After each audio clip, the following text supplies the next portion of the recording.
Act statement. The New Jersey Open Public Meetings Law was enacted to ensure the right of the public to have advance notice of and to attend the meetings of public bodies at which any business affecting their interest is discussed or acted upon.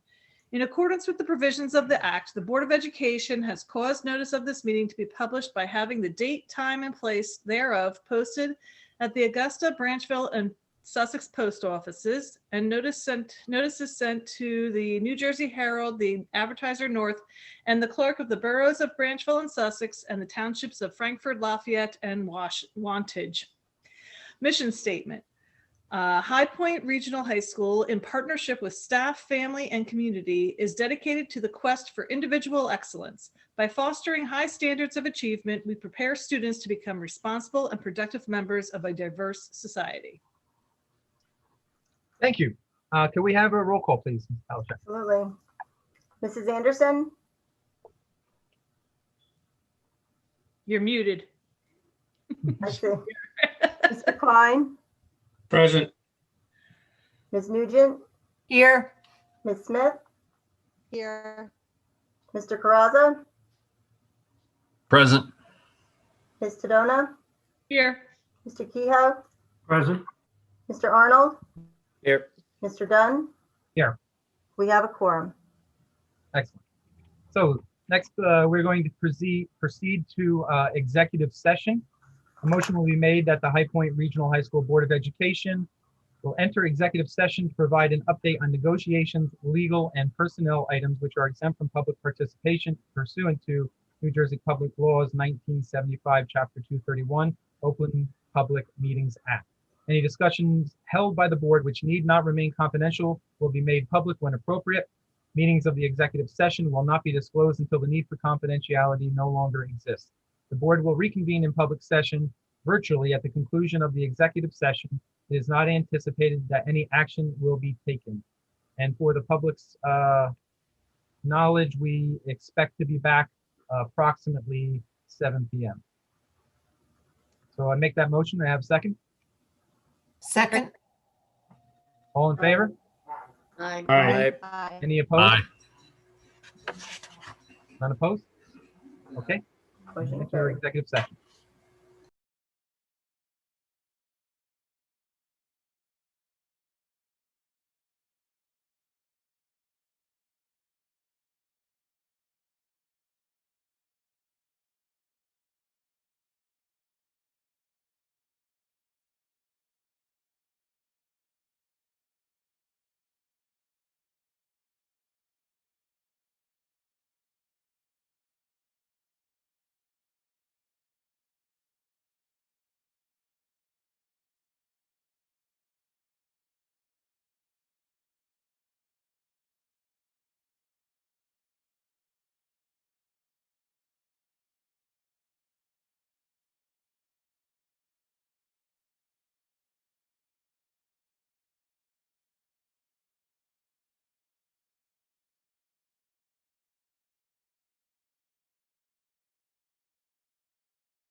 I should have known once I mastered the breakout rooms, I was going to have trouble joining meetings.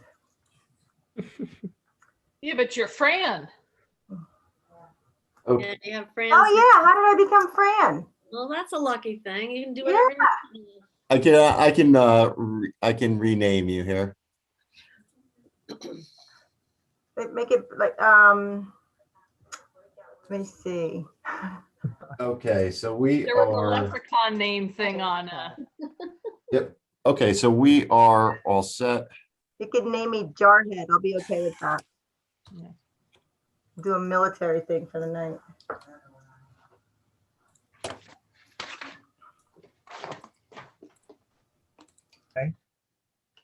Yep, we're all set. We're live? We're live. Okay, I need a motion to leave executive session, enter public session. Motion. Second, Second. all in favor? Aye. Aye. Any opposed? Okay, we are now back in public session. So we'll return to our agenda at unfinished business, of which we have none proposed in the agenda. So we'll proceed to approval of minutes. Ms. Palitic? Okay, so we have the name on there. The regular meeting minutes of February 16th, and we did make the change so that the finance section has, at the recommendation of the superintendent. If there's any motions or seconds that are incorrect, let us know, and we can make those changes. And then we also have the executive session minutes from February 16th. Executive session. Okay. So can I have a motion to accept the regular meeting minutes and the executive session minutes of February 16th, 2021? Motion. Motion, a second. Second. Second. I believe we need a roll call on that. Mr. Klein, Yes. Ms. Nugent, Yes. Ms. Smith, Yes. Ms. Sedona, Yes. Mr. Kehoe, Yes. Mr. Caraza, Yes. Mrs. Anderson, Yes. Mr. Arnold, Yes. Mr. Dunn, Yes. motion carries. Okay, that's it for approval of minutes. Next, we're going to proceed to public comments on agenda items only. And before I read the statement, I just want to mention that we are in a virtual meeting. Presentation not out of necessarily the desire of the board. There was an unfortunate event that necessitated the school to be closed to in-person instruction. And we also, as a board that meets at the school and had intended on meeting in person, were unable to. So we are utilizing our technology with some minor changes since our previous virtual board meetings that allow attendees to now speak for themselves. And it does look like we do have some attendees that are present, but I'll go ahead and I'll read the public comments statement. In accordance with the Open Public Meetings Act, we will open the public comments for agenda items only at this time. Each speaker should state his or her name and address. You will have 3 minutes to address the board, which will be timed by myself. We will limit the section to no longer than 45 minutes total. Please be respectful and mindful that your comments are being recorded. So with that, I'm going to turn to our attendees list. And I believe that there is a method by which you can raise your hand and be recognized if you wish to address the board.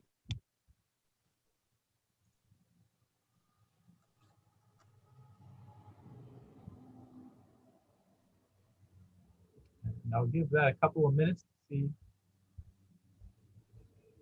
if any other attendees join in or any of the current ones wish to be recognized.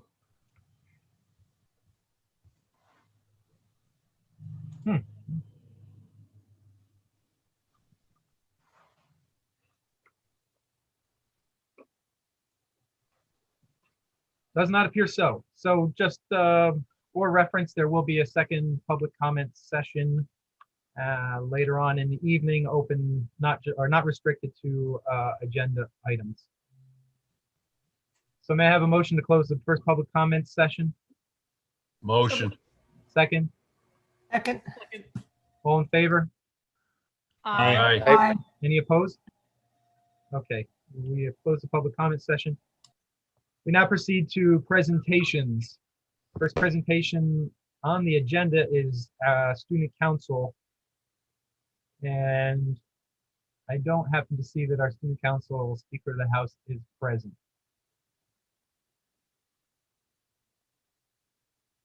Let me just double check. No, I do not. All right, I guess next up would be Ms. Carla Mancuso, HPA President, with an update on HPEA items. Hello, good evening. I hope everybody's well and everybody's family is well. And again, thank you for your service.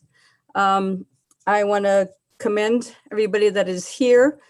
Unusual times that we're working all together and we walk together. We were presented HPA was presented a reopening plan. And after the plan was released to the executive committee and to the reopening committee, we had several concerns. And we're glad to say that Dr. Ripley heard our concerns and made adjustments. Not that everything's perfect, but we were heard and it is what it is. What we do ask and plead, because the way the other schools are going at this point in time, they're closed. Sparta tried to reopen and now are closed because of outbreaks, is that the timing and the phasing of the new plan coming in, that we behoove everybody to think that instead of coming back the day after break, that we stay fully remote for at least 1 week, because we've heard from our students and several people in the community that they'll be traveling out of state. And that's all we can ask. I mean, we can go on and on what Fauci says, what CDC recommends, but that's what we're considering now, and hope that you can reconsider also. But like I said, thank you, Dr. Ripley, for hearing us and to making adjustments. Not that everything's perfect, but we walk with you and we walk together, and hope that the plea is heard to the board that, you know, at least 1 week after break, because everybody is going everywhere and they told us they're going everywhere, and it's scary. And thank you for your time, and stay well, stay safe. Thank you. Thank you, Ms. Mancuso. Next, we have the principal's report and athletics report by Mr. John Palme. Thank you, Mr. Dunn. Good evening, everybody. I'm just going to give a brief update for our school report and school activities. We had some good recognition for some students in the last couple of days. Rachel King and Angelina Durasimo were selected as the AENJ Youth Art Award, and that's a very distinguished honor that they were chosen for. In pre-COVID times, they would go down to the Trenton State House and receive their award amongst about 100 different students from across the state, but obviously it's a little bit different, so there's a virtual ceremony to that. But thank you to all our fine arts teachers for their concerted efforts, and again, our fine arts program, amongst many programs, is second to none. We also had our first ever visual teen arts today, courtesy of SCC. Teen Arts, for those of you that are not familiar, is held at Susquehanna Community College every year. It's a long-standing event where you have an opportunity to present your artwork, theater performances, film performances and productions, as well as music and dance and poetry. And last year that was canceled because of COVID. This year they did a virtual ceremony, and kudos to SCC. They really did a nice job. It was an interactive digital platform. Want to make sure that you know we had over 50 students that contributed either artwork, poetry, music, dance, or film. So that was kudos again to all of our student body to be able to submit that, because many of them were submitting it from home performances or trying to take performances and put them together. So they did a great job with that for the teen arts. We're working on multiple plans as we get into the middle of March now. and the market period ends on April 1st. But we're working on multiple plans for our spring activities. As we round the corner and get into March, we start to focus on the last quarter of the year, and particularly our junior and senior activities that we are constantly trying to juggle, not just including the junior prom, but our senior scholarship dinner, what's that going to look like, our senior prom, our senior activities, and all the events that we like to try to have, at the end of the year. Unfortunately, like everything that we look at, we are at the behest of what the safety and health guidelines are for the state. So we will continue to have multiple plans for those events as we move forward to the best that we can to provide some type of in-person events for all of those things. Junior prom would be the first one that's coming up, and then senior scholarship would be after that. So stay tuned, and thank you for being flexible. And we're trying to be as creative as we can to recognize and support and honor our seniors. Just in, Mrs. Riccardi has announced that on June 4th, 5th, and 6th, we moved our spring musical later, for obvious reasons. They are going to perform Godspell. They just started doing auditions for that. So they're very excited about that aspect of it, and it will be a later performance. Again, we're looking at all options, whether it be a virtual performance that you can view. We're looking at outdoor space if we need to, all kinds of things for that spring musical.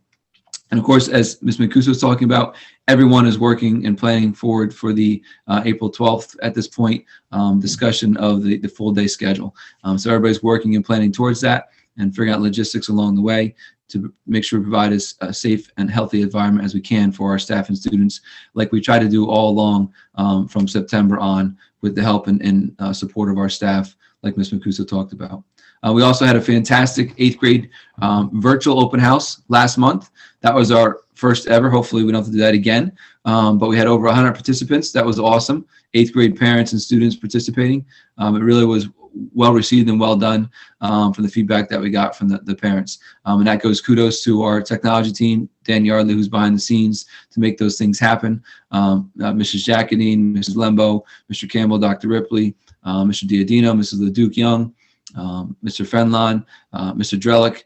The list goes on and on. Hopefully I didn't miss anybody that were part of that and made that happen. So that worked out well. We're currently working on building our 2021-2022 student schedule on the master schedule, and we've gone through the 8th grade scheduling, just wrapping up that. Again, that's virtual and very unique. Kudos to the guidance department right now underneath the leadership of Mrs. LeDuc Young and making that happen. Imagine 5 sending districts, right, all different technologies, and trying to perform virtual scheduling meetings with them. Again, Mr. Yardley's been very assistive with that as well. And now we're moving on to our own in-house scheduling for our own students right now, currently shifting into the juniors for that. So kudos to the guidance department and the child study team for making all those things happen. So that's a work in progress, and we're looking forward to continue to build our student schedule for next year. Any questions on that before I move to athletics? No? Okay. So we wrapped up I want to call it winter 2 season, because winter 3 season's on hold right now for a couple more days. But a little update from Mr. Dexter. Boys basketball finished at 7-8. Girls basketball finished at 7-7 with a big win on Friday against Kennelan. Bowling, their last match was on the 5th, and they were a rebuilding year this year. Kudos to Mr. Perry, one of the best coaches we have in the building in the district. He is compassionate. He's has passion all the time, and he really, really, really is a mentor and a role model for those students. So kudos to another great year for Mr. Perry. Ice hockey was the 2nd seed in what they call the inaugural Charette Cup this year. They finished the season, which is a co-op with Walker Valley, 6-5-1. And I just wanted to say thank you to Mr. Dexter, personally, athletic director, first year, and had to go through the storm that we went through for these seasons, and we're not done yet. But kudos to him for all his leadership. Kudos to our coaching staff for their flexibility and their ability to manage all the things that are going on that were COVID related and all the protocols.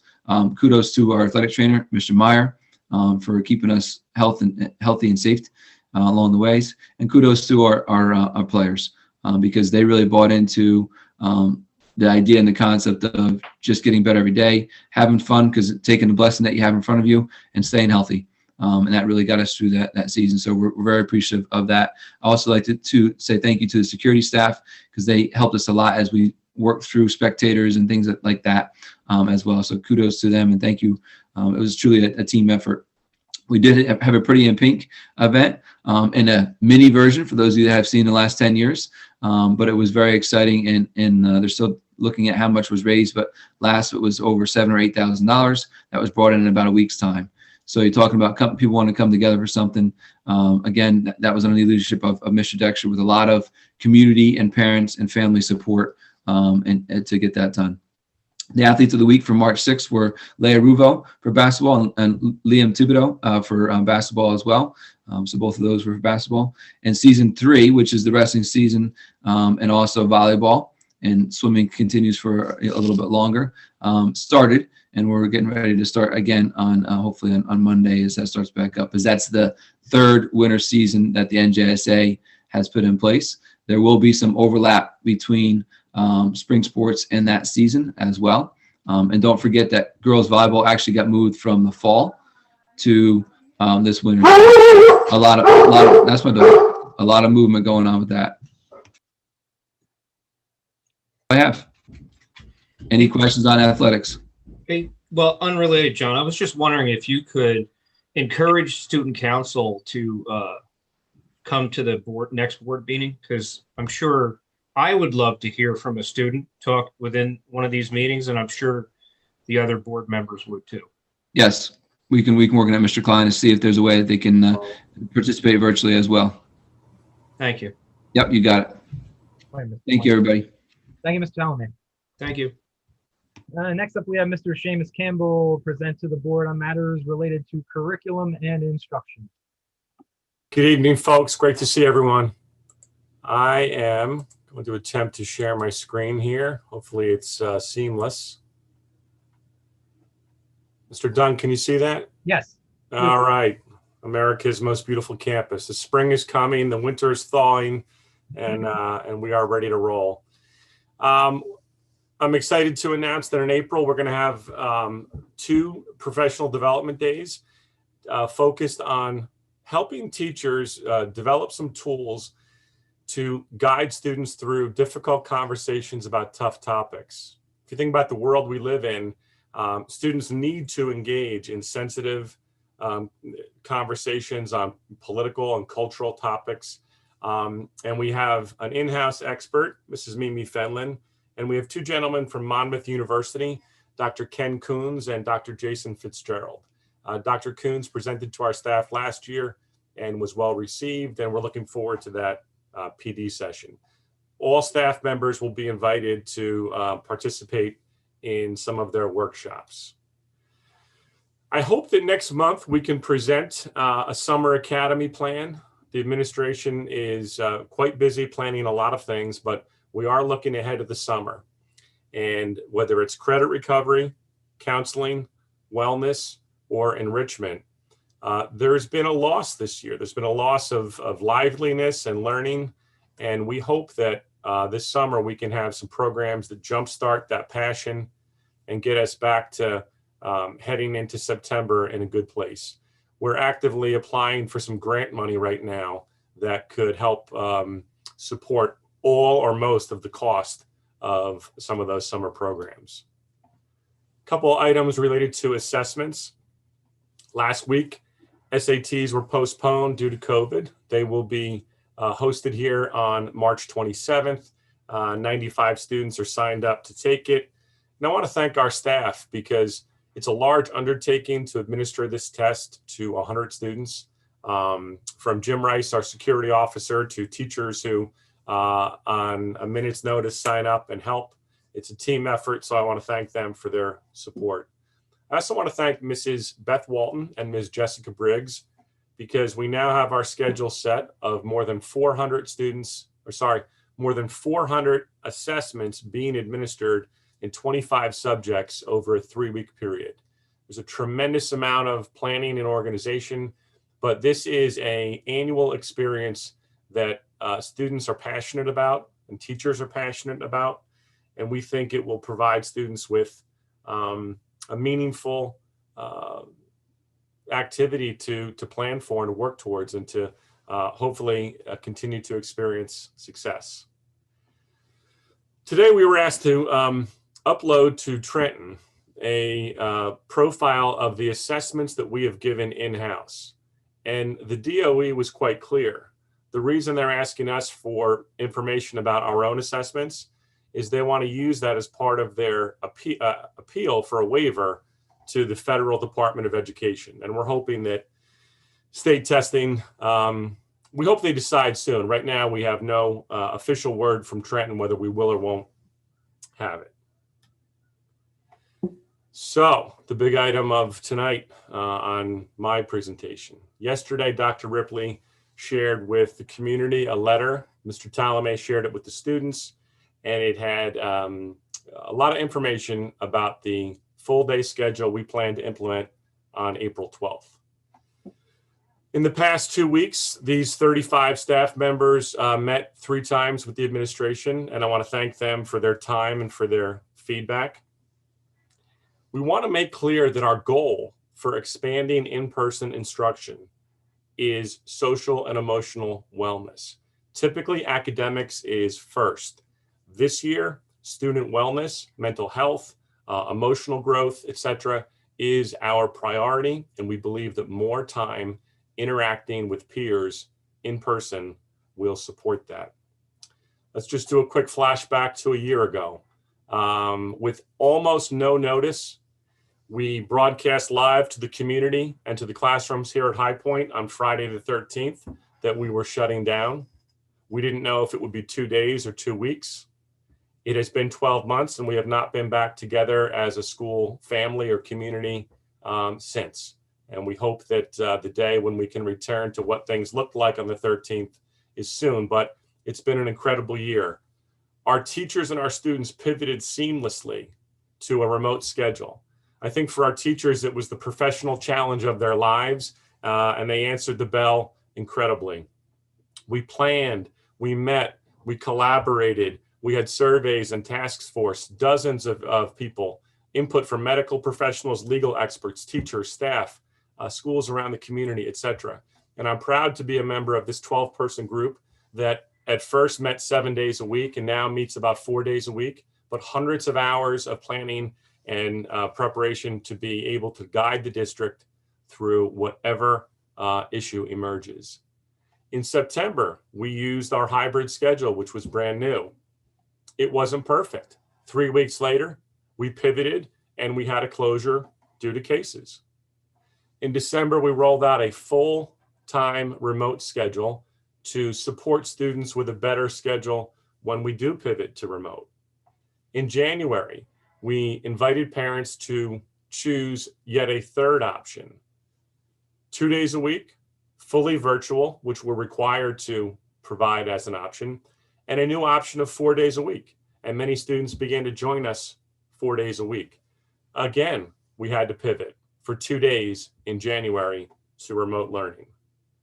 That same month, we had indoor sports. Many people didn't think it was doable, and it was a great success. A month later, parents were in our gym watching their students participate. Last week, once again, we pivoted, and we will continue to consult with the Department of Health to be cautious. And when we believe it is in the best interest of staff and students, hopefully not, but we will be prepared to pivot once again. The schedule that we've developed, the first thing you'll notice when you look at it is, well, first that Wednesday is missing. We didn't get rid of Wednesday. I'll talk about that in a minute. The first thing is that we kept the pattern of classes the same. Okay, so the periods roll out in the same format as they have since September. Feedback from parents, teachers, and most notably students was to keep things as consistently as possible. So we have that same rotation. You'll notice we have 2 lunches. Wednesdays will remain remote because we have students that are here Monday and Thursday, another group Tuesday and Friday, another group here all 4 days, and another group fully virtual. Wednesdays allows all 4 of those groups to be on one platform with their teacher, having a consistent, equal experience. Between the 2 lunches, we have a 31-minute blocked period to allow our maintenance staff to clean and sanitize all areas where students eat. Students will eat in the cafeteria. They'll eat in the gymnasium, which we use as a cafeteria, and eventually they'll eat outside. Lunch will be brief, it will be supervised, it will be structured, it will be safe. And we look forward to this successful implementation of this schedule. But as I mentioned, Dr. Ripley is fond of saying, nothing is absolute. I showed you in this presentation that we pivoted and adjusted multiple times this year, and we will continue to adjust. Next week, we have another reopening task force meeting. This afternoon, Dr. Ripley invited 80 members of the community to join us next Tuesday to talk about our plans for the expanded day. And as always, if the community has any questions, do not hesitate to contact an administrator. We want to listen to your concerns and answer your questions. And we are excited for the next phase of our schedule.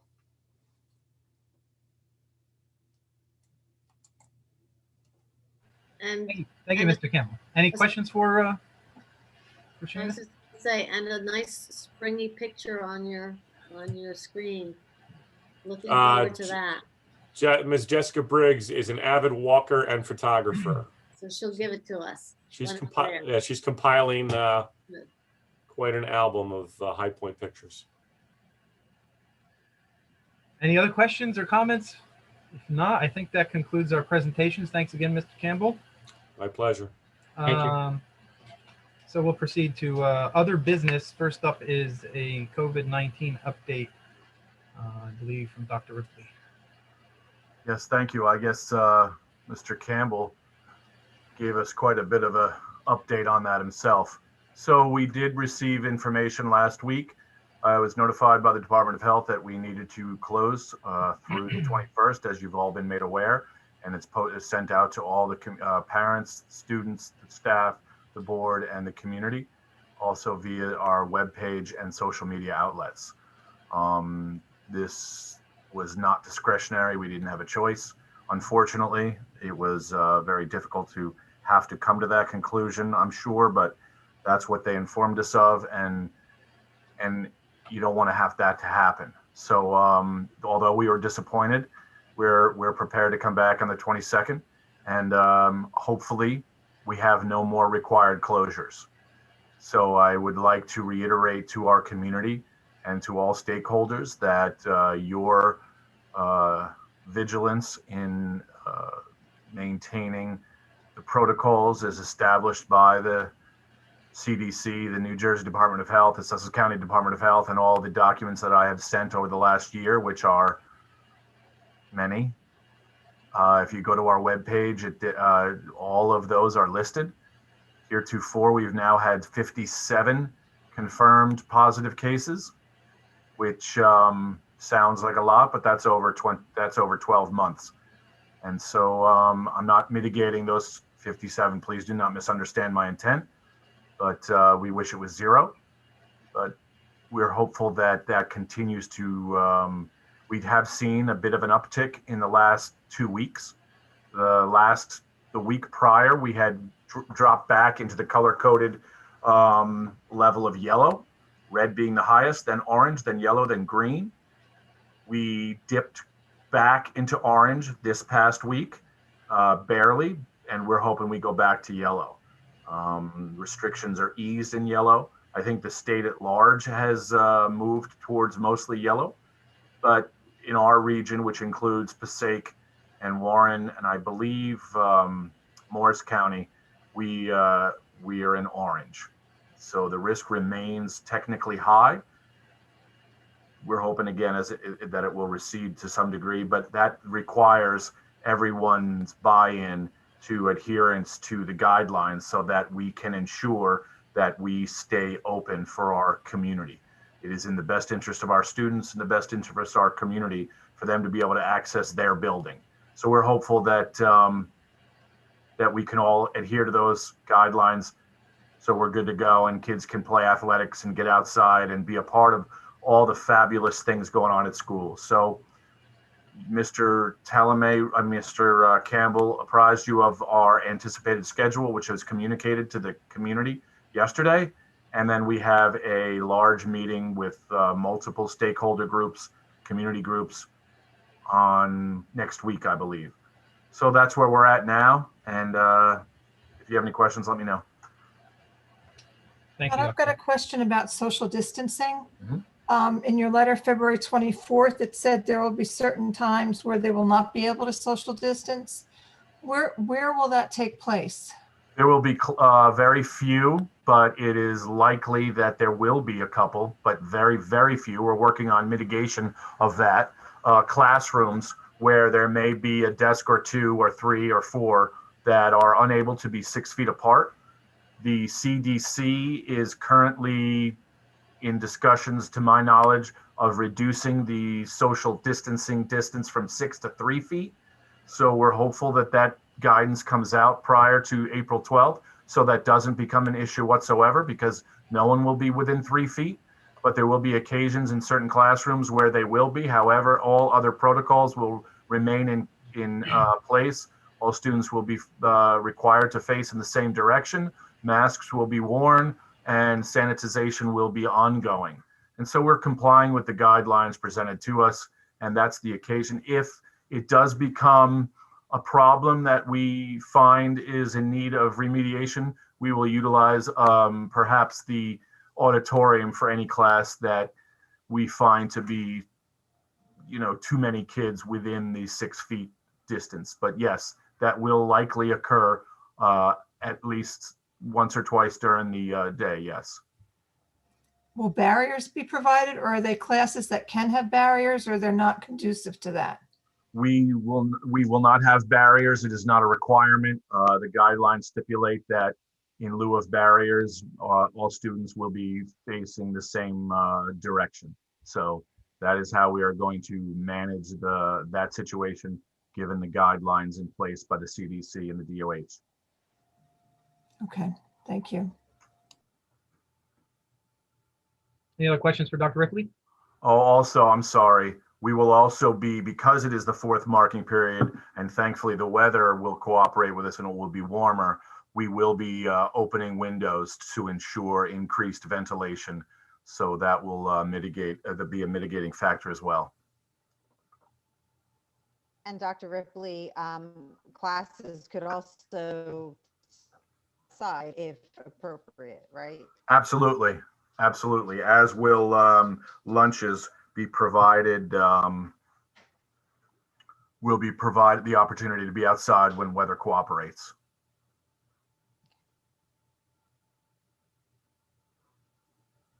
Okay. Thank you, Dr. Ripley. So before we proceed to action items, there was an addendum issued that had an other business item, a resolution that looks to be slated for our second other business session. However, I'm going to bring that forward to the present other business session. This resolution was one that I had presented to the Public Relations Committee and the Finance Committee, and we discussed in both of those committees. It was revised slightly as a result of discussion in both of those committees. Unfortunately, timing did not allow us to get it out on the regularly released agenda, so it went out as an addendum to the agenda, which I believe I'm told requires me to read it in full, but that was the plan anyway. So without further ado, I'm going to read a resolution that the High Point Regional High School Board of Education resolution regarding New Jersey State, the funding of the school district. Whereas New Jersey Governor Murphy introduced a $44.8 billion 2021 to 2022 state budget on February 23rd, 2021, that included a proposed $578 million increase in K through 12 education aid to schools, aid that would be welcome relief to any school fortunate enough to share in it. And whereas, despite this proposed budget increase, High Point Regional High School, a 9 through 12 public school district within the state of New Jersey, county of Sussex, has been communicated to that they should expect to see their state aid be reduced by $797,233, or negative 16.25% over the previous year for the 2021-2022 school year. And whereas High Point Regional High School District has endured continuous reductions to their state aid that began as of the 2017-2018 school year, and with the proposed 2021-2022 budget will amount to over $2.3 million in funding cut by the state. And whereas those cuts in state aid are expected to continue through the 2024-2025 school year for a total expected reduction of about $4 million, or negative 37.6% over the course of those years. And whereas High Point Regional High School has to continually support the administration of more and more mandated state regulations in such areas as special education, curriculum instruction, and testing standards, among others, at significant cost, additional cost to the school. And whereas High Point Regional High School's Board of Education and Administration have, for many years, endeavored to be as fiscally responsible as possible, including whilst managing through the aforementioned state aid cuts, responsibility that saw their total tax levy burden to districts continually reduced or held flat from the 2012-2013 school year through the 2019-2020 school year, in total amounting to over $1.7 million. And whereas High Point Regional High School was simply unable to sustain those tax levy reductions in the face of continued large reductions in state aid, so was therefore forced to increase its total tax levy burden to districts in the present 2020-21 school year. And whereas the residents of the High Point Regional High School sending districts who have endured financial hardship and uncertainty due to the present COVID pandemic have been unfairly forced to shoulder the budgetary shortfall caused by huge reductions in state aid to local and regional schools such as High Point. Therefore, be it resolved that High Point Regional High School Board of Education requests Governor Murphy and the New Jersey Department of Education to modify the proposed 2021-2022 state budget so as to restore, without delay, the $797,233 of state aid to High Point that was proposed to be cut and diverted elsewhere. Be it further resolved, the High Point Regional High School requests the governmental representatives of their sending districts oppose passage and adoption of Governor Murphy's proposed state budget if aid reductions are not restored to High Point and other similarly affected school districts in Sussex County. Be it further resolved that notice of this resolution be forwarded to the offices of New Jersey Governor Phil Murphy, Acting Commissioner of Education Angelica Allen McMillan, State Senate President Stephen Sweeney, State Senator Steve Oroho, State Assemblyman Parker Space and Harold Wirths, and to the municipal clerks of Branchville Borough, Frankfort Township, Lafayette Township, Montague Township, Sussex Borough, and Wantage Township. I will make the motion seeking a second on that resolution. Second. Any discussion from anyone on that particular resolution? I think it's important that we send this resolution on to Trenton. It's important that our communities hear that we care that much about the fact that our school district has been cut so drastically, and we're trying so hard to maintain a good school system for the people that live here, and it's just near impossible, and the poor people that live here end up shouldering the financial burden. So we need to let everybody know that we care about that. That's important to us, and we want Trenton to hear our voice, and hopefully the voices of everybody else that lives in these areas.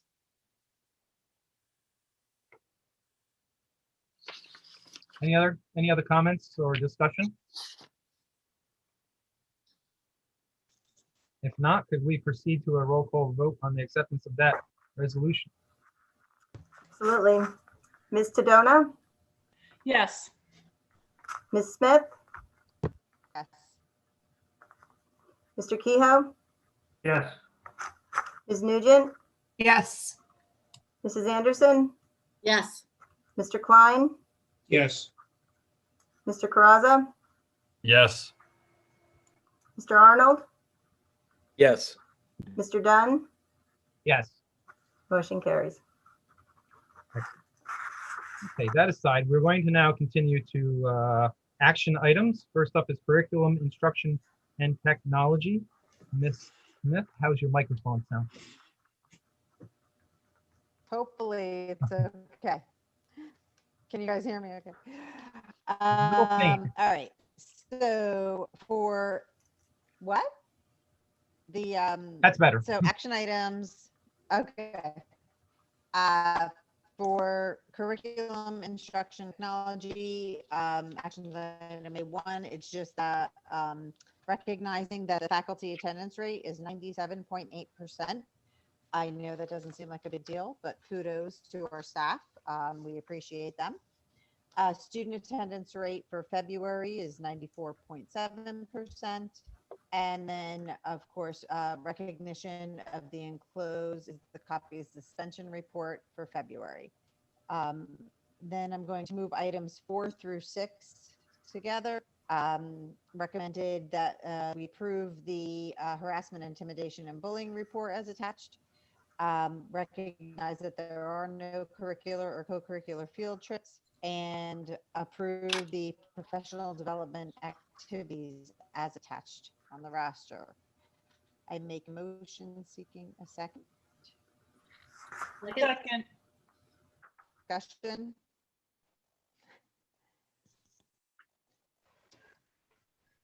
Any discussion? Roll Just call, a please. question, are we doing 1 through 7 together? Oh, 7 was the addendum. Yes. That's the revised school I'm calendar. sorry. Yes, I apologize. I That's okay. didn't print that one out.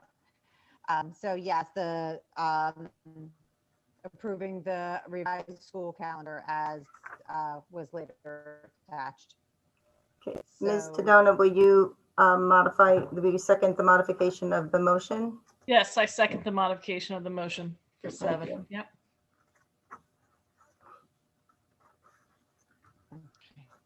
Any discussion? It probably was explained, but why are we removing the early dismissal on April 1st? Because we followed, this was approved I think in the spring of 2019. And it was my understanding that we had removed that because there's no reason to have the half day prior to the spring break. So it was really unnecessary, I thought, and to clarify that it was necessary to get that squared away before we proceed so that we can plan appropriately for next year.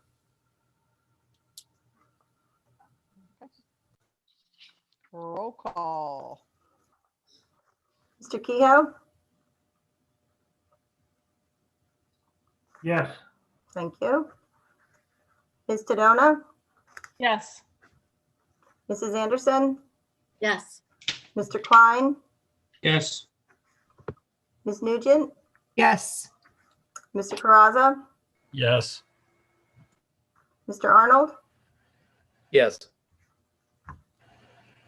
Ms. Smith? Yes. Mr. Dunn? Yes. All motions carry. Thank you. Moving to personnel, Ms. Nugent. I'd like to move items 1 through 4 together. Item 1 is recommended by the superintendent that the Board of Education approves the extended sick leave, FMLA leave of absence for employee number 144, beginning March 1st, 2021 through June 30th, 2021, or until released back to work by the physician. Item 2, it is recommended by the superintendent that the Board of Education approves an NJFLA maternity child care leave of absence for employee number 1280, beginning September 1st, 2021 through November 29th, 2021. Number 3, it is recommended by the superintendent that the Board of Education approves Philip Williams as substitute custodian for the remainder of the 2020-2021 school year, pending receipt of all required paperwork. And number 4, it is recommended by the superintendent that the Board of Education accepts the resignation of Robin Mitchell, PT, LPN, nurse aide, effective March 12th, 2021. I'm making a motion seeking a second. Second. Any discussion? Okay, roll call vote, please. Mr. Kehoe, Yes. Mrs. Anderson, Yes. Mr. Klein, Yes. Mr. Caraza, Yes. Ms. Smith, Yes. Ms. Sedona, Yes. Ms. Nugent, Yes. Mr. Arnold, Yes. Mr. Dunn, Yes. all motions carry.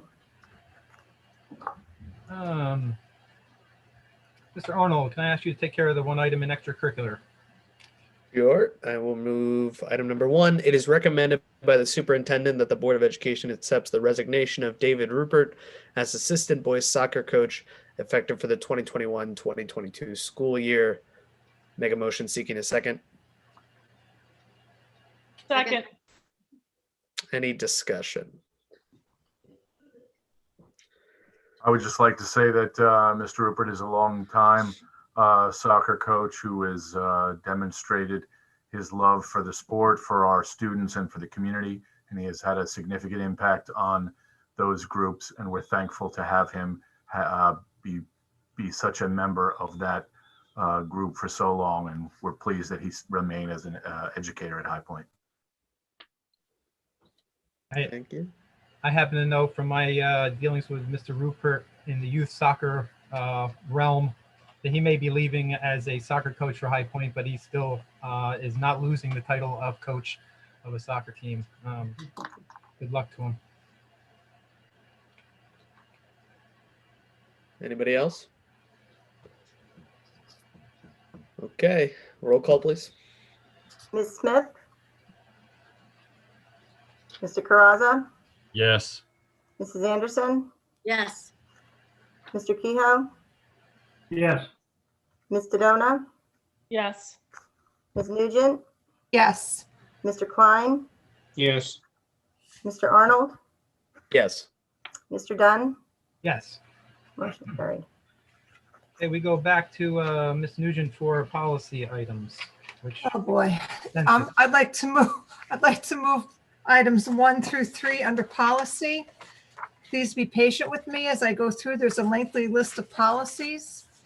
Number 1, it is recommended by the superintendent that the Board of Education approves the first reading of the following new policies and regulations.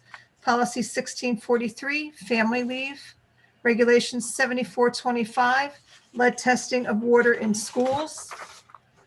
And that's it for number 1. Number 2, it is recommended by the superintendent that the Board of Education approves the following revised policies and regulations. Bylaw 0145, board member resignation removal. Policy 2415, Every Student Succeeds Act. Policy 2415.02, Title I Fiscal Responsibilities. Policy 2415.05, Student Surveys, Analysis, Evaluations. Policy 2415.20, ESSA Complaints. Policy 4125, Employment of Support Staff. Policy 5330.01, Administration of Medical Cannabis. Policy 6360, Political Contributions. Policy 7425, Lead testing of water in schools. Policy 8330, Student Records. Policy 9713, Recruitment by Special Interest Groups. Regulation 1642, Earned Sick Leave Law. And number 3, it is recommended by the superintendent that the Board of Education approves to abolish the following policies and regulations. Policy 2415.01, Academic Standards, Academic Assessments, and Accountability. Policy 2415.03, Highly Qualified Teachers. Policy 3431.1, Family Leave. Policy 3431.3, New Jersey Family Leave Insurance Program. Policy 4431.1, Family Leave. Policy 4431.3, New Jersey Family Leave Insurance Program. Policy 7430, School Safety. Regulation 7430, School Safety. I'm making a motion, looking for a second. Second. Any discussion? Scott, I know that this is a long list and I don't want you to go through all of them, but if you could just explain generally why we have these giant lists of policies and why they get revised or tossed out. Sorry. Yeah, our policy writing company bases it upon these updates based upon legislation and statute, which have changed since the prior adoption of these, of those which we have in existence, and they write new ones based upon new legislation. Every single one of these that is listed here this evening has been mandated to be employed. Essentially, what we're looking at here is the change of definitions of words or terms, or updating policies or regulations to conform with updated or statutory changes. I'll give you an example. The lead testing requirement was changed from what was formerly a requirement from 3 years, which will now, beginning this year, be required every year. So we had to change that in the regulation and the policy. Another example would be administration of cannabis, a medical cannabis. We have that policy existent today. It was passed in September of 2016. That currently, as stated, it says medical marijuana. So the statute changes the term from marijuana to cannabis. So we have to change and update the policy, and all of which are mandated. Thanks. Any other discussion? Okay, roll call vote, please. Okay. Mrs. Anderson, Yes. Mr. Klein, Yes. Mr. Caraza, Yes. Ms. Smith, Yes. Ms. Tadona, Yes. Mr. Kehoe, Yes. Ms. Nugent, Yes. Mr. Arnold, Yes. Mr. Dunn, Yes. all motions carry. We have no negotiations action items. So we'll proceed to buildings and grounds, where we also have no action items. So I believe that brings us to finance. I'll turn this over to Dr. Kehoe, and you can return it to me for item 7. Finance, I'm going to move items 1 through 6. Item 1, it is recommended by the superintendent that the Board of Education accepts the report of the board secretary / business administrator for the month of February 2021. Item 2, it is recommended by the superintendent that the Board of Education accepts the report of the treasurer for the month of February 2021. We hereby certify, pursuant to NJAC 6A23-2.1 C3, that as of the date of the board secretary's monthly financial reports, no budgetary line item account has encumbrances and expenditures which in total exceed the line item appropriation in violation of NJAC 6A:23-2.11A.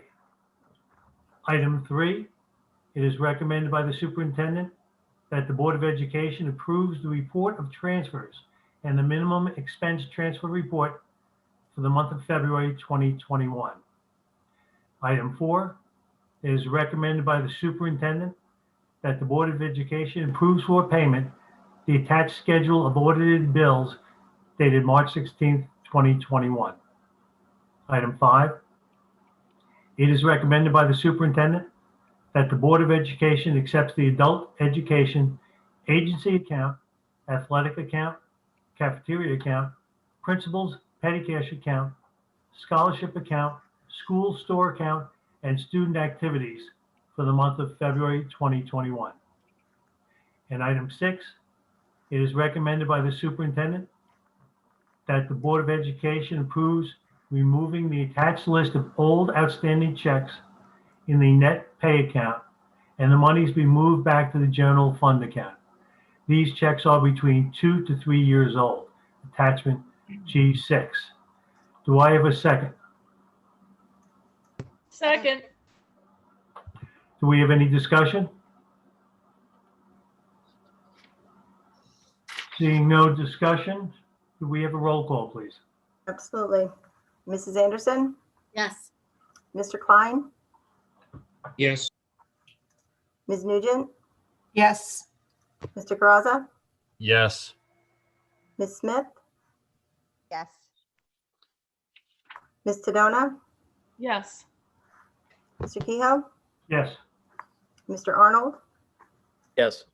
Mr. Dunn, Yes. all motions carry. Okay. As member of the Finance Committee, I'm going to read number 7, the resolution regarding the adoption of the budget for the 2021-2022 school year. Be it resolved that upon recommendation of the superintendent, the board approves the adoption of the tentative school budget for the 2022 school year as follows. And the first portion is related to travel and related expense reimbursement for 2021-2022. Whereas the High Point Regional High School Board of Education recognizes school staff and board members will incur travel expenses related to and within the scope of their current responsibilities and for travel that promotes the delivery of instruction or furthers the efficient operation of the school district. And whereas NJAC 6A:23B-1.1 et sec. requires board members to receive approval of these expenses by a majority of the full voting membership of the board, and staff members to receive prior approval of these expenses by the superintendent of schools and a majority of the full voting membership of the board. And whereas the High Point Regional High School Board of Education may establish for regular district business travel only an annual school year threshold of $1,500 per staff member, where prior board approval shall not be required unless this annual threshold for a staff member is exceeded in a given school year, that is July 1st through June 30th. And whereas travel and related expenses not in compliance with the same NJAC standard, but deemed by the High Point Regional High School Board of Education to be necessary and unavoidable as noted on the approved High Point Regional High School Board of Education out-of-district travel and reimbursement forms. Now, therefore, be it resolved, the High Point Regional High School Board of Education approves all travel not in compliance with the same NJAC regulation as being necessary and unavoidable as noted on the approved High Point Regional High School Board of Education out-of-district travel and reimbursement forms. And be it further resolved, the High Point Regional High School Board of Education approves travel and related expense reimbursements in accordance with the same NJAC regulation to a maximum expenditure of $75,000 for all staff and board members. Next section of the resolution, adoption of the budget 2021-2022. Be it resolved that the budget be approved for the 2021-2022 school year using the 2021-2022 state aid figures, and the secretary to the High Point Regional High School Board of Education be authorized to submit the following budget to the county executive county superintendent of schools. And in the table, I will read the total columns for total expenditures. The budget provides for $22,984,176, less anticipated revenues of $6,079,835. Therefore, taxes to be raised, $16,904,341. Be it resolved, the High Point Regional High School Board of Education approves the levy of general fund taxes for the 2021-2022 school budget to be $16,904,341. The 2021-2022 tax levy does not include any bank cap, as state aid has been reduced by $2.3 million over the past 5 years This budget addresses health and safety issues related to facility and student-centered items and program integrity. Be it resolved, the High Point Regional High School Board of Education will utilize $150,000 of maintenance reserve as local revenue. And to advertise said tentative budget in the New Jersey Herald in accordance with the form suggested by the State Department of Education and according to law. May I have a second on that resolution? Second. Okay, I'm going to open this for discussion, just so that we can proceed in an orderly fashion. I'm going to give, I assume there's going to be a lot of comments. I'm going to try to recognize somebody so that we don't accidentally step over each other. So is anyone who would like to comment first? I certainly have a comment, if I may. Dr. Keel. Thank you. I have to object to the budget for numerous reasons, but rather than belaboring it, I'll focus on the two main reasons. The first is the budgeting process. The administration came to us with the budget 5 days before this meeting, and the budget consisted of the 8 numbers listed above. We have a fiduciary obligation to be leading this operation and to be understanding and knowing what we're voting on.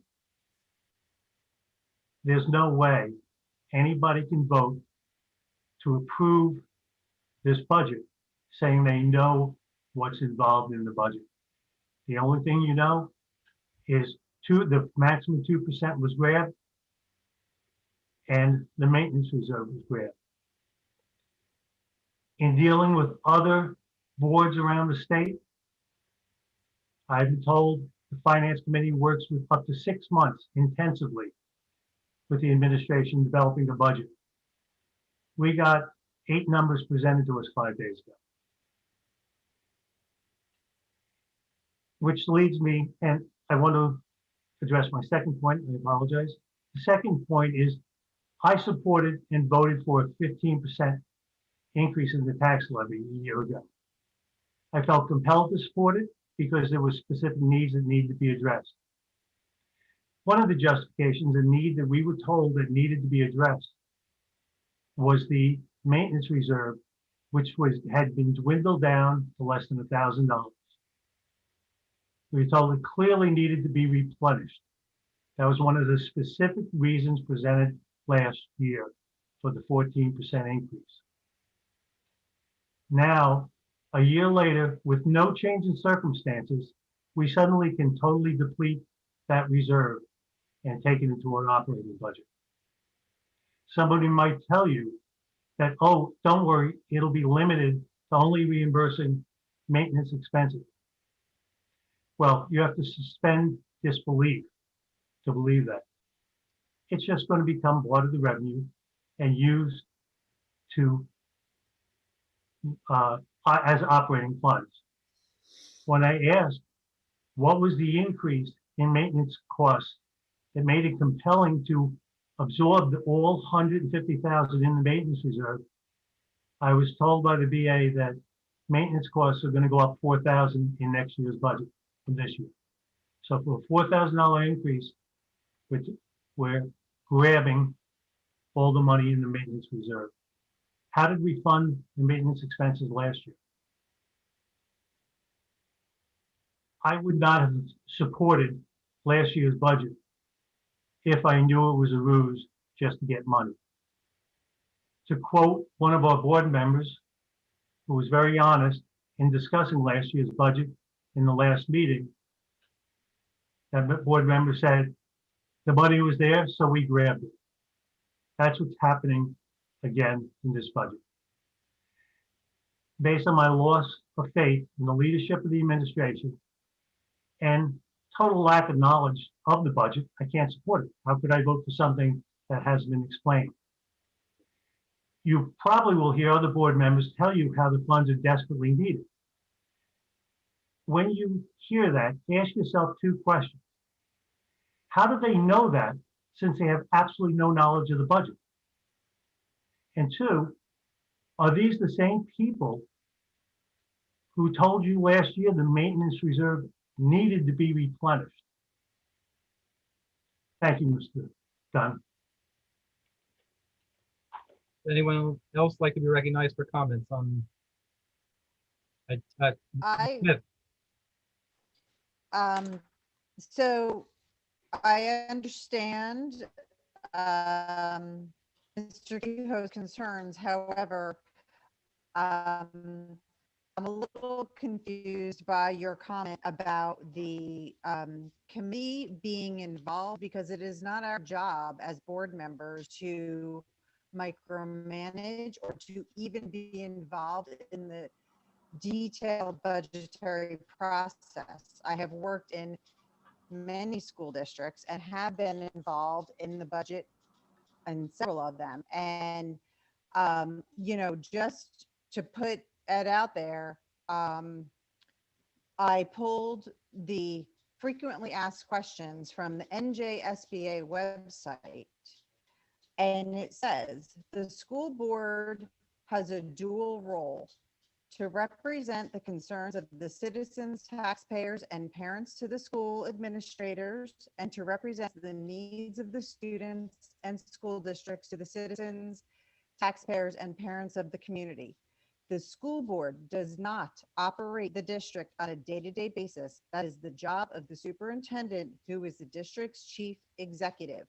Rather, the school board sets the policies, goals, and objectives for the district, and it holds the superintendent responsible for implementing the policies and achieving the goals. That is our job. I understand that you want to understand how the budget process, and I don't think there's anything wrong with trying to understand where the money's coming from. I too would like to know, but to say that other districts are involved in the financial process and planning for months on end, I don't know where you got your information, but if that is, and I'm not saying that you're lying, but I'm saying either they're lying or they're being unethical, because that is not the role of the board members, and they should not be doing that. So I just wanted to point that out. Thank you. Ms. Anderson? I also agree wholeheartedly with Leanne Smith that it's not our role to be involved in the line item planning, how we're going to do this, how we're going to do that. None of us have that kind of expertise or that basic information. This is a problem that we experienced 2 years ago that led to Mr. Kehoe becoming our board president, because at that time he understood there was a problem with the way that former board president was managing budgets with the superintendent, and that former board president ended up leaving just before we had this very meeting about a tentative budget approval. It's the tentative budget. This is where we get our information, and then we have it for weeks, a month. We get to discuss it. You get to call up, you get to make some comments and questions and discuss and find out what's going on before the final presentation is made in April. And that is the budget that gets voted on. This is tentative. That's why you didn't have all this information prior. It is also, the process is the process. It's not up to us to say, I'm not voting yes on this budget because I don't like the way New Jersey schools do process of their budget development. This is how it's done, and it's been done, and it's always been done this way as long as I've been on the board, certainly as long as you've been on the board. And I don't think this is a fair assessment to say that because you don't like it, then this budget is no good.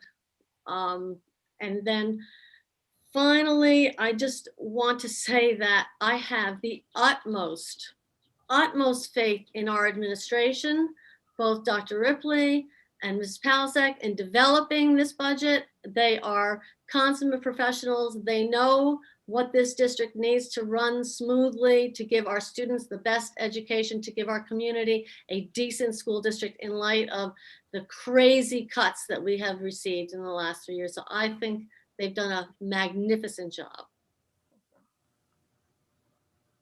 Thank you, Mrs. Anderson. Anyone else? I think I saw Ms. Nugent. I have concerns about the money being taken out of maintenance reserve because we worked to get money into that with the budget last year. That was the reason we went with the bank cap. And another thing too, having been on buildings and grounds in the past, we've had quotes that have not panned out to be accurate. And I would like to see that money stay in the maintenance reserve account for those situations. A second part, which I don't understand, it says taxes to be raised at almost 17 million. Last year we had I'm referring to a sheet, detailed revenue budget for Fund 10. And our budget last year, our proposed budget last year was 16.5. The year before was 14. So the 14 to 16 was the 14% increase that we had. I don't understand why we're starting at 16. It seems like we're starting from last year and going up from there. So I don't understand that.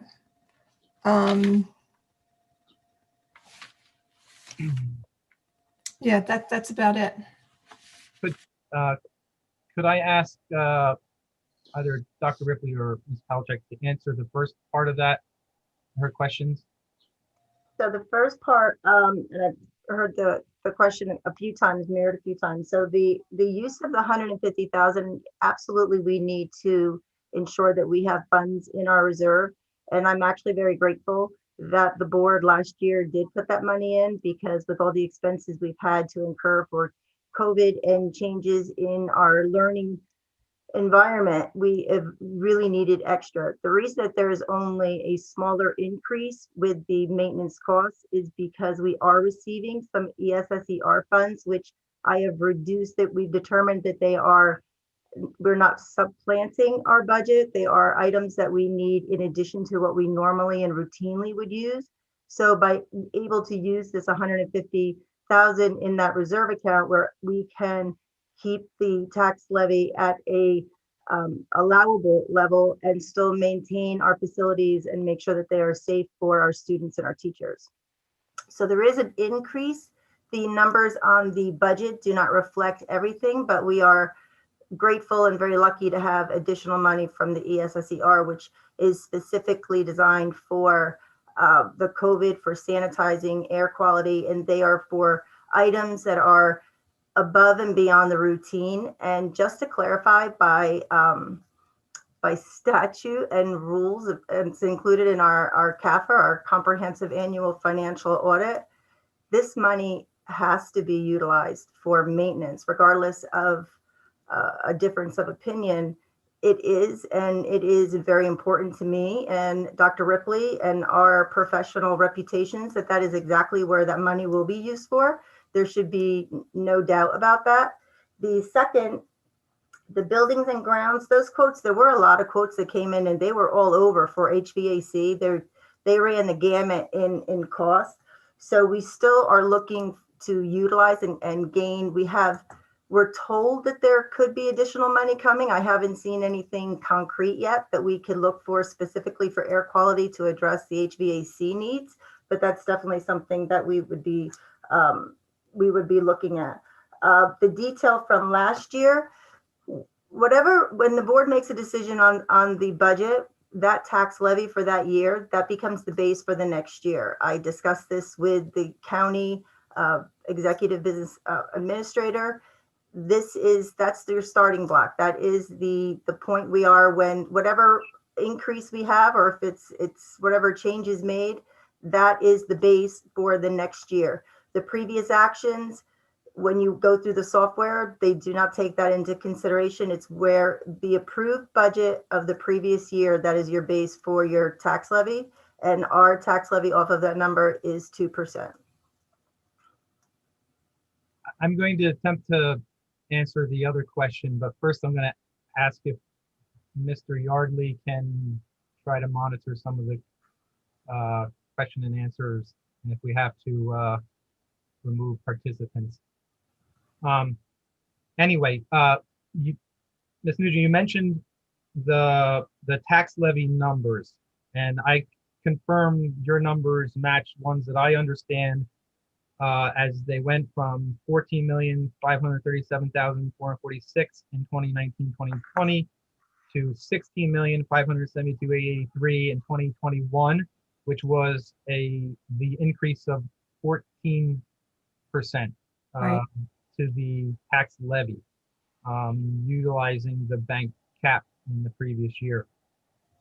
The current number from the currently read budget, where's that number? The other 16 million. 16.9, yeah. Okay. What's So the the statute, right?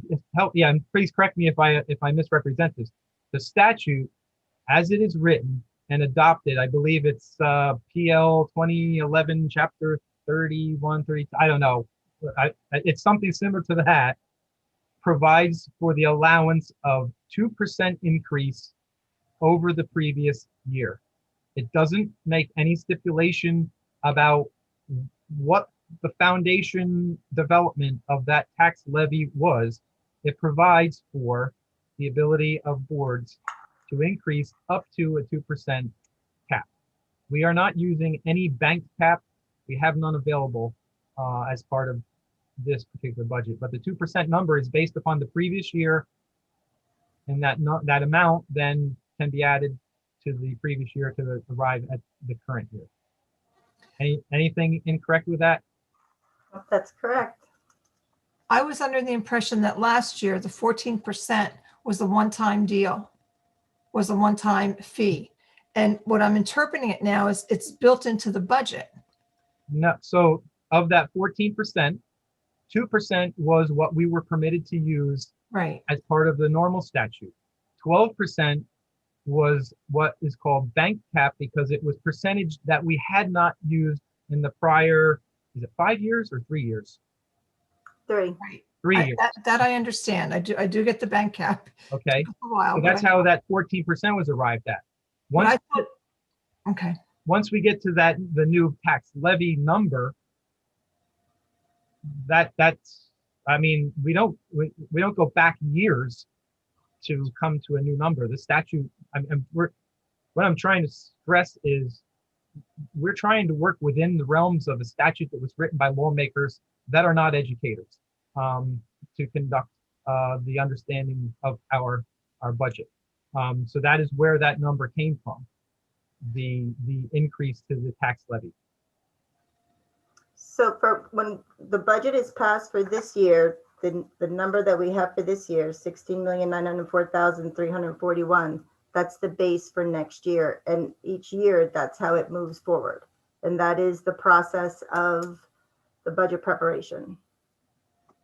And it's built that way, I'm assuming, because there are increases in costs. As somebody once said, it takes $1 million each year to open a school, every school year, just in increases of salary and, benefits and things of that nature.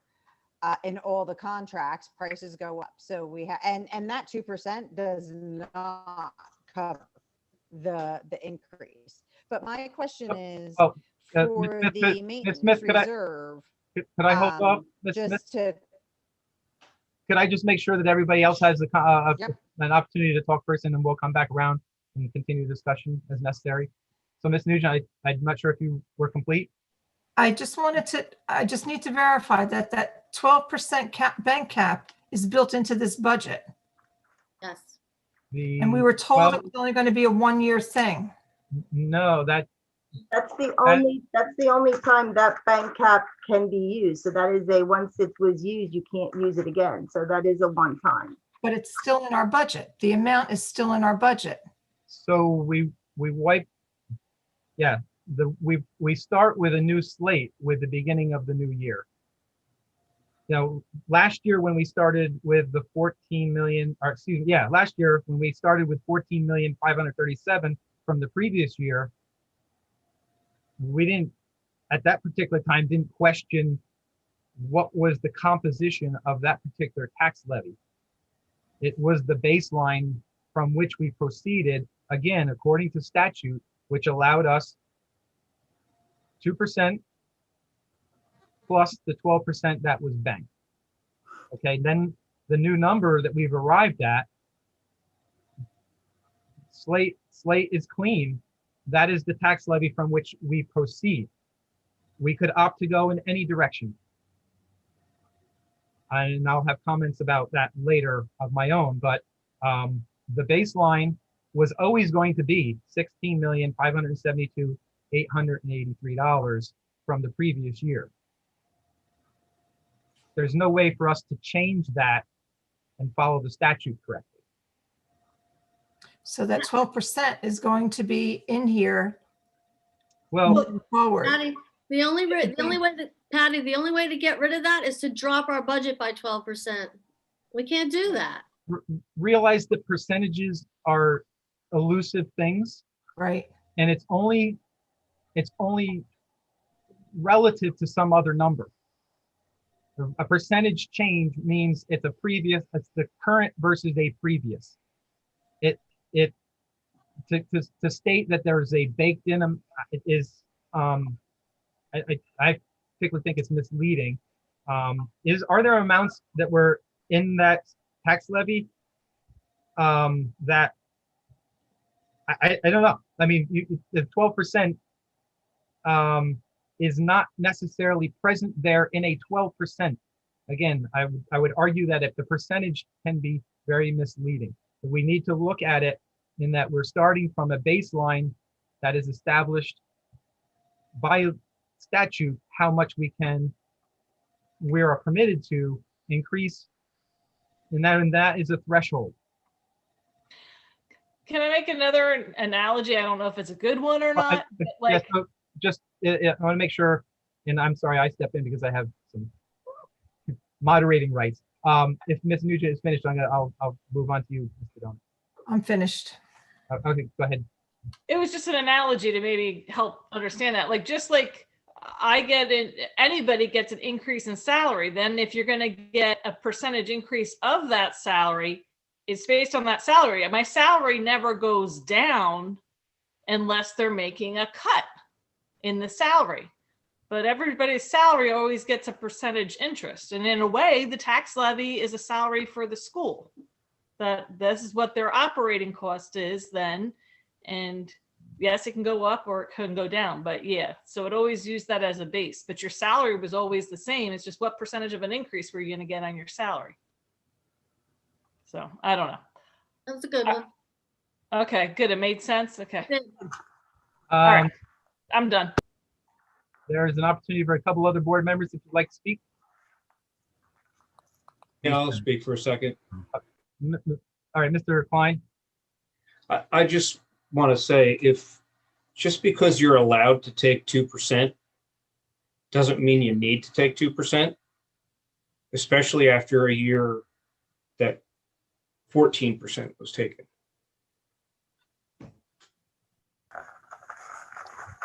Mr. Crosby. I would just say that I would join with Ms. Anderson in indicating that I have the complete faith in our administration, with Ms. Palachek, with Dr. Ripley. But I also think this budget, as was heard earlier, the focus of the school in returning from this pandemic is the social and emotional well-being of our students returning to school and returning to some sort of normalcy. I really don't think it would be responsible, our job is to ensure the education and the well-being of the children of our community. And I don't think at this point it would be responsible, ethical, or quite frankly, humane to start cutting programs from our students, to start cutting teachers, to start cutting other aspects of the budget in order to, as you said, come to some imagining, some sort of created percentage or whatnot. I think this is a responsible budget, and it focuses on that, which has now become the emphasis, as the administration has indicated, the social and emotional well-being of our students. And I think that's, quite frankly, got to be pressing in our needs. Our job is to, number one, is to serve our students and the children of our community. And again, I think that's what we're doing in a responsible and appropriate manner. And again, I think I have full faith in the administration and they're going forward with that plan as well. Thank you, Mr. President. Did I get to everyone? Can I just say one more thing? Sure. Yeah, just because we can take the 2% doesn't mean we need to take the 2%. But when we have the state aid cutting $797,000, that's what makes it irresponsible to the children to not be moving towards that, working towards 2% so that the programs don't get cut. That's the way I see it. Yeah, I'm gonna, if I may make a few comments of my own, and then I'll go back through if anybody else wants to follow up with some comments. So I typically say this at the introduction of a budget every year, in that voting on the annual budget is one of the most important things that I, as a school board member, get to partake in. I know I do not take it lightly, and I don't feel that anybody else takes it lightly. We do have fiduciary responsibility as board members, and I do not doubt the integrity of anyone and their judgment in making such a vote of their own conscience on a budget. That being said, I also want to respect that there are often differing opinions on what is a difficult topic.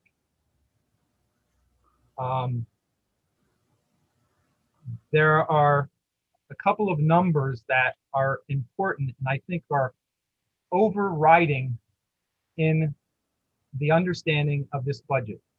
And I'll just happen to mention that we unanimously passed a resolution earlier this evening that identified those key numbers. And Ms. Sedona, I think you actually mentioned one of them, in that we lost from last year to this year $797,000 from state aid, which brings to a total of our losses to, that's also in that resolution, $2.3 million to date, through no action whatsoever that this board undertook.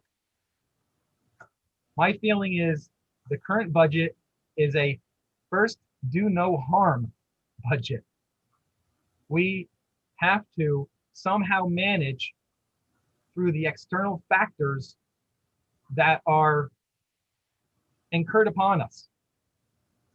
So we are unfortunate in that we are dealing with state aid cuts that are substantial and will continue. That, I think, is first and foremost. The unfortunate situation with the tax levy and the increases that we made, again, I would remind you all that part of that resolution was we recognized that they were not sustainable to continually reduce the tax levy. And I fully agree. We shouldn't have to use 2% of our taxpayers' money every year because the state is failing our particular district. However, I don't see any solution around it that maintains the integrity of instruction and curriculum at our school, which is priority one, in front of, in my mind, the maintenance of the building. And I'm not saying in any way, shape, or form that we should not maintain the building. But to me, a pretty building without a function, if we let what happens inside that fail, then we're failing as board members. So I think I'll leave that comments at that. Ms. Anderson, I'll go to you next. Thanks. I just want to also say that although we had an increase of 14% in the tax levy last year, we did not increase the budget. Our budget is shrinking, even though we have to add more money to our tax levy. Our budget is actually shrinking. We've cut it, and because we have to. We just don't have the money. And I guess we've cut in the last couple of years, 3 or 4 years, we've cut almost $1.7 million out of our budget.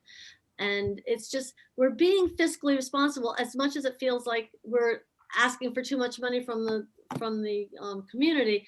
We're actually being fiscally responsible in what we are running the school, the amount of money we're using to run the school. So I think that that's a really important thing to express to our taxpayers. We hate taking your money. The state won't give us any money. We need to fund the school. We need to do what President Wayne Dunn has just said. We need to give a good education to the kids that are here, take good care of them. And we're not being frivolous. Our staff numbers keep going down. We have cut programs. I don't even know how many, maybe there's 2 people left in the entire business department. There used to be 10 people in the business department. The social studies department, that used to be like the biggest department in the whole wide world here. And I think we're down to 6 or 7, if that, even that. We are decimating this building. We are decimating this district. And yet, people are upset that we're taking their money to pay for what's left. It's just, it's a madman situation. And I just want to stress, we are fiscally responsible with your money. I'm sorry we have to tax you for these schools, but that's what taxes pay for. They pay for your services, your education. Thank you. Yeah.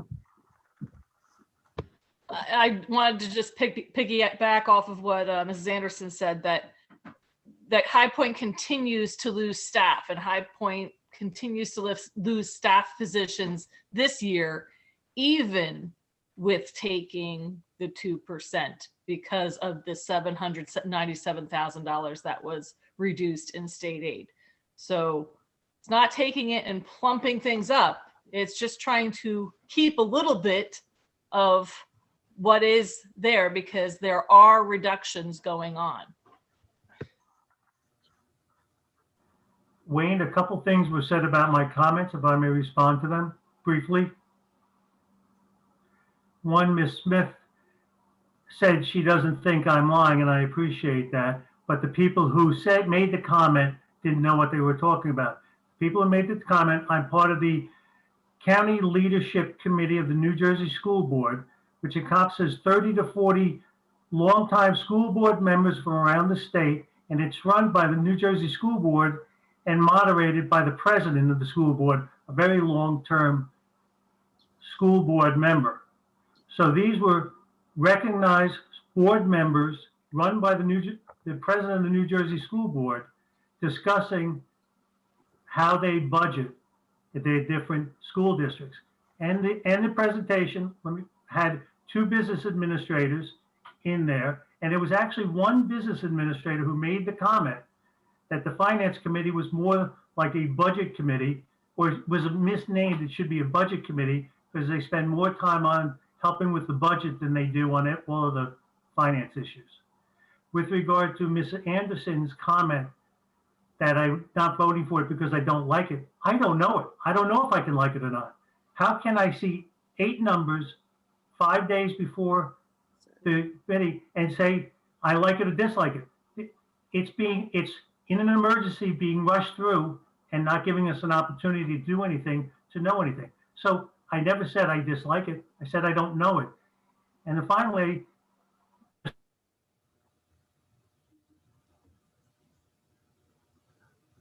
adjusted to, there's a big difference because last year's number, which was the base number, included supposedly 3 one-time things: a removal of an oil tank, conditioning roof repairs, and the maintenance reserve. 750,000 is in that baseline that they're not doing this year, but is included in the baseline that you're taking the 2% on. So there's a slush fund of 750,000 from last year for things you're not doing, plus 2% on top of that. Thank you. Dr. Kehoe. Any final comments? I'm hoping to move to a vote before midnight. From board members first. Ms. Smith? I just have a question, and I'm sorry if I'm breaking up, but so my question actually is that when we talk about the maintenance reserve using the $150,000, if we don't take from the maintenance reserve, what happens then? We have to find $150,000 somewhere, or do we have to use it for the projects that we're intended to use it for? That there weren't any maintenance reserve projects that were set up. That the projects that were in the budget we're in now are capital projects, which are different than the maintenance. Maintenance has a much different definition. So there wasn't anything allocated to that 150,000. Again, I'm going to say I'm very grateful that was there to help offset all the increase in the material that's COVID related for the school district. When you have equipment that's $700 for one wand to sanitize, we have to have those items, and it is above and beyond the routine maintenance costs. The capital outlay for this year was actually $669,267 in the approved budget, and at this time we have either expended or encumbered from those funds $241,056.93, leaving a balance of $428,210.07. And we are still working on trying to get HVAC projects done. The year is not over. To say that the money hasn't been touched, there is no slush fund. The days of that are long gone. And as a taxpayer in this district, I'm very happy there are no slush funds, because that is egregious to even have that or even think that. But we have expended money. There's money expended. The underground tank project is moving forward. Our contractor is being very responsive and very happy to get that out of the ground, because that's an insurance time bomb waiting. And the HVAC, the facilities director and I are working all the time to try to get some figures. We're talking to multiple architects to see what we can do. The year is not over. It's not saying we can't use funds. So rest assured that if we have a project that works out, that it's not $2 million for a project that the board only has $428,000 to expend on it. As your purchasing agent, I can't approve that. That goes against public purchase school law. I can't do that. So we are restricted on what we can accept as viable, responsible project bids, and to move forward. I can't move forward if there aren't any funds. And the second to last bid that we received was at $2 million. But again, the year's not over. We know what we need to do. We are looking at every opportunity, looking for grants, even to support and to add more money to those funds. So I think I'd like to thank everyone for the respectful dialogue, and to recognize how important it is for us to have discussions like this on such an important topic in public. So thank you all. And with that, if there are no more comments, we'll move to a roll call vote on item 7, finance. Okay. Mr. Klein? Yes. Mrs. Anderson? Yes. Ms. Nugent? No. Ms. Smith? Yes. Mr. Caraza? Yes. Ms. Tadona? Yes. Mr. Kehoe, No. Mr. Arnold, Yes. Mr. Dunn. Yes. Thank you. All motion carries. And from the point now moving forward, we will have our publication of the budget. It will be on April 22nd. The vote, as we had in our, you have an echo out there, Fran.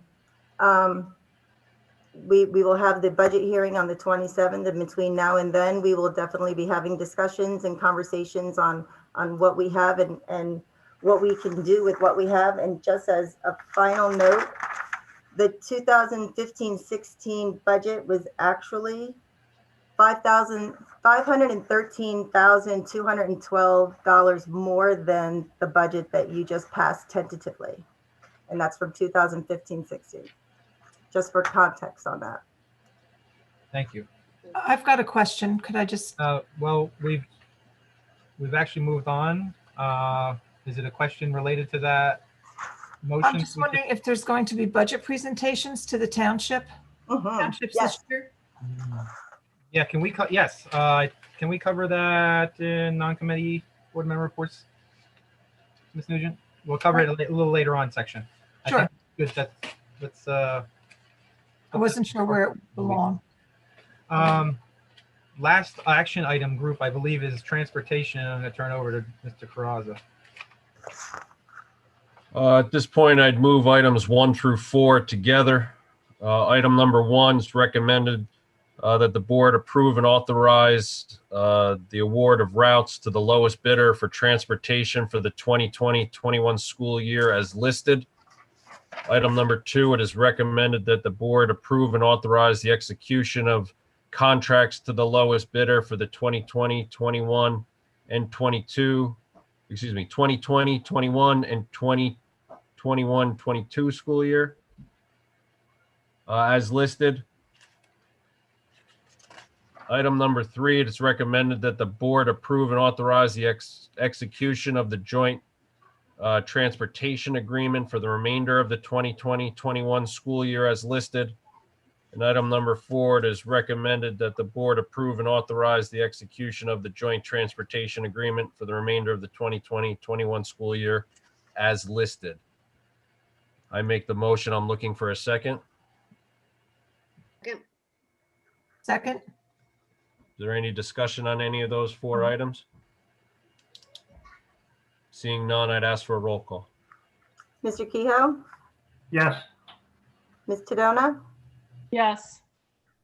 Ms. Smith, Yes. Nugent, Yes. Mr. Klein, Yes. Mrs. Anderson, Yes. Mr. Carrazza, Yes. Mr. Arnold, Yes. Mr. Dunn. Yes. Motion's carried. Okay, we are finally through action items.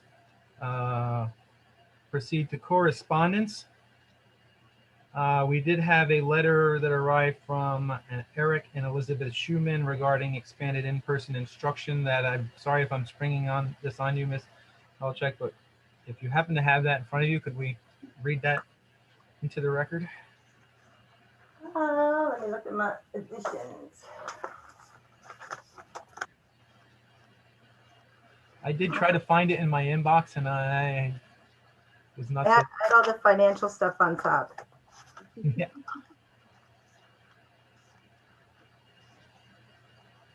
Wayne, I have it if you want me to read I'm it. becoming a good piler.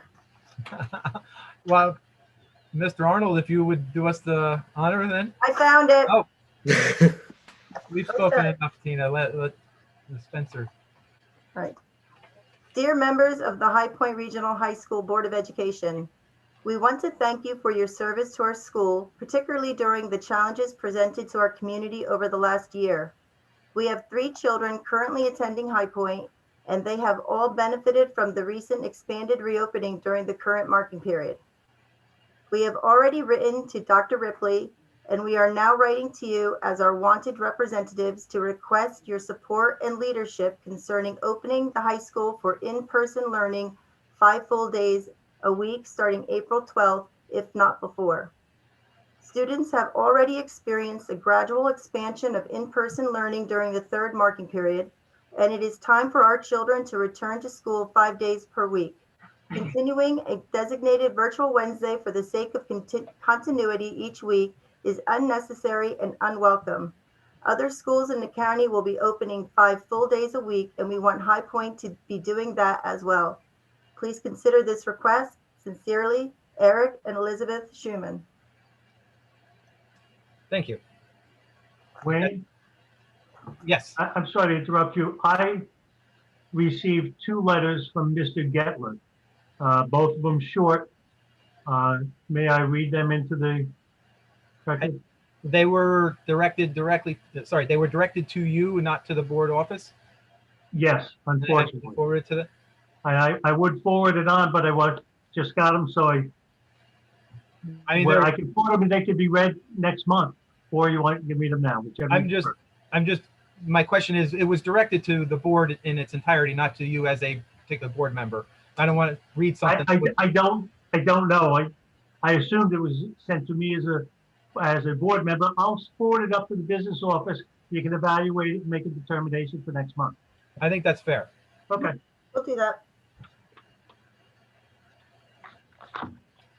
All right, so next to miscellaneous, I think this is just a note for everyone's knowledge. The school board mandated training, please contact the board office if you need to be scheduled. I don't know if there's any action item associated with that.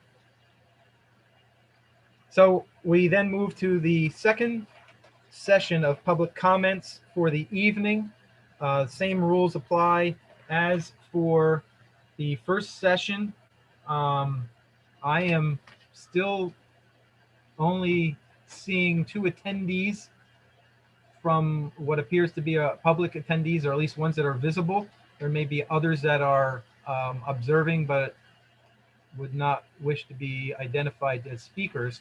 If there's anyone that wish to make public comments, you need to follow the link that is contained in our agenda or on the website, and you would be amongst the attendees. So is any of the 2 attendees wishing to make public comments?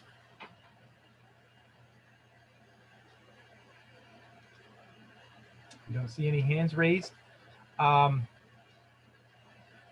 Look, we fully intend to return to a in-person meeting structure as soon as possible, and I'm confident that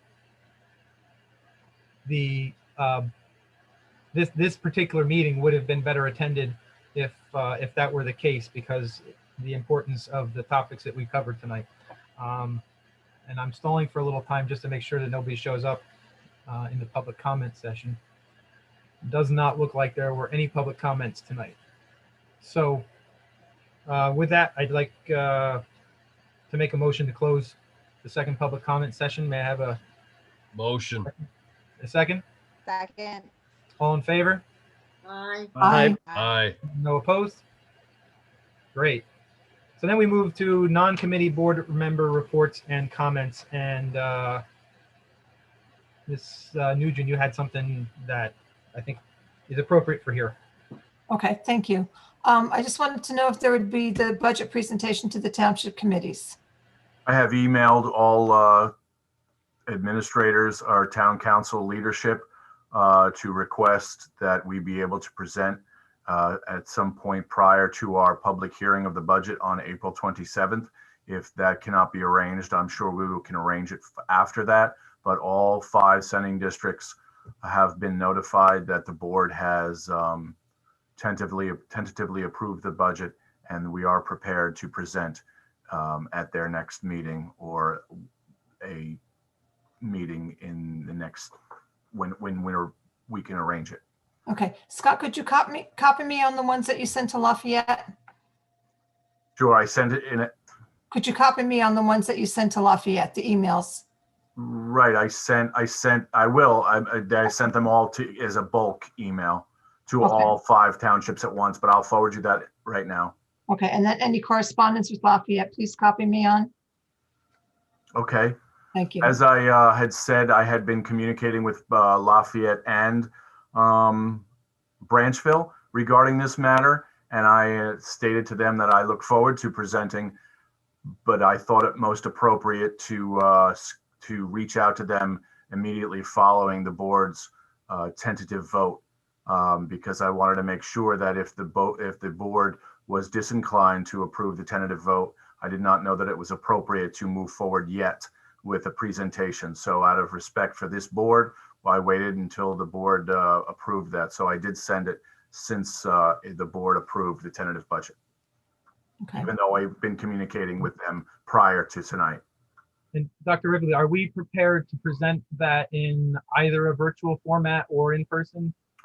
Whichever they prefer, we will follow.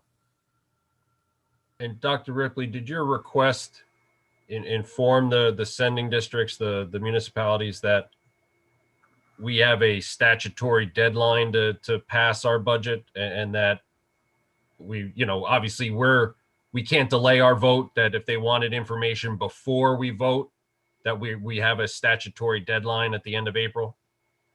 I will make that clear. And I'd like to offer myself, as I'm available, Dr. Ripley, to attend any and all of the sessions as board president. So if you get any confirmations and can forward them on to me, I'll do my best to attend as well. And I'd be happy to attend the Branchville one if that works out for everyone. Yep, and me too for Lafayette. Likewise for Frankfurt. Yeah, same with me for Frankfurt. Awesome.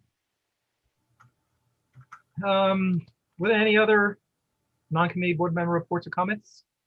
Wayne, if I may, we continue on board certification, and if so, are we going to be scheduling any training sessions in the Yes. coming months? I think the simple answer is yes. I don't intend to lose on our progress with that, and I do admit that I saw an email from you suggesting a topic for training, and just been overcome with some events lately.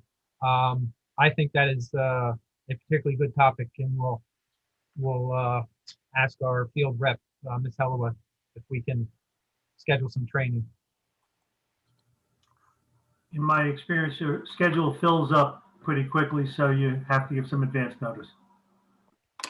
That's very good. Thank you. I have something that's not related to that. You may have to lean a little closer to your microphone. Sorry. Is that better? Oh, much better. Okay, I'm going to turn my video up just in case it's broken up. I just wanted to remind everybody, not that I'm, supporting one grocery store or another, but it's Monopoly season at me.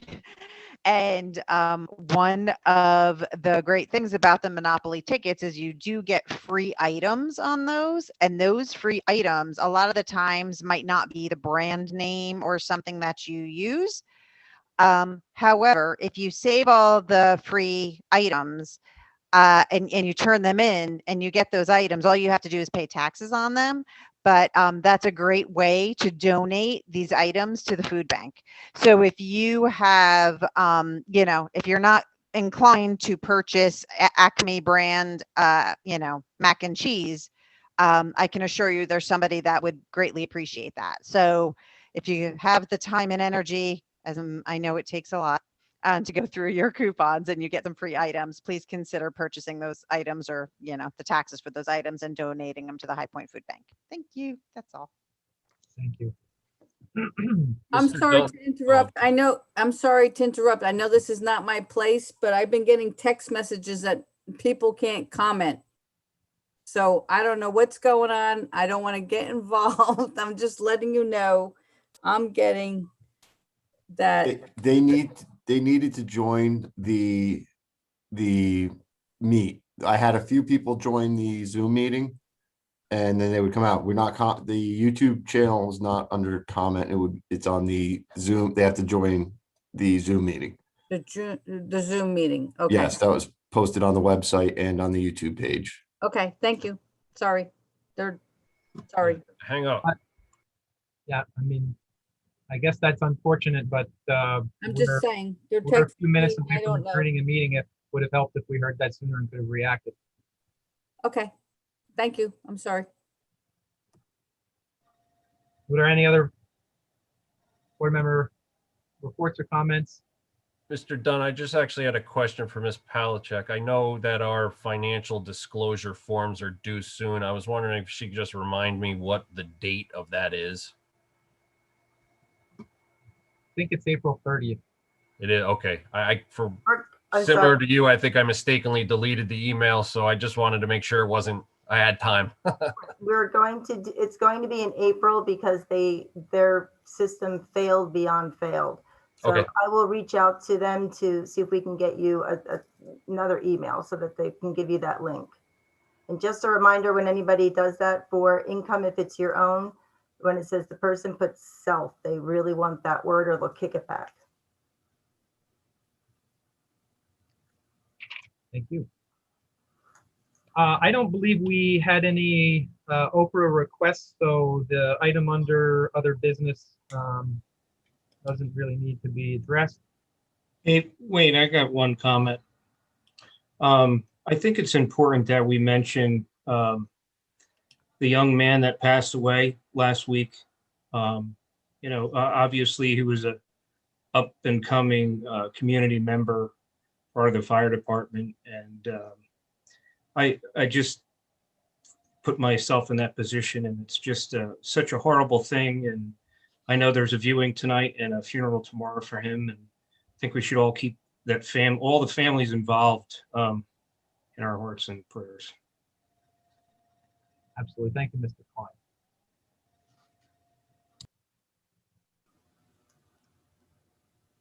With that, I would ask for a motion to adjourn. Moved. Second, Second. all in favor of adjourning? All right. Opposed? Have a great night, everyone.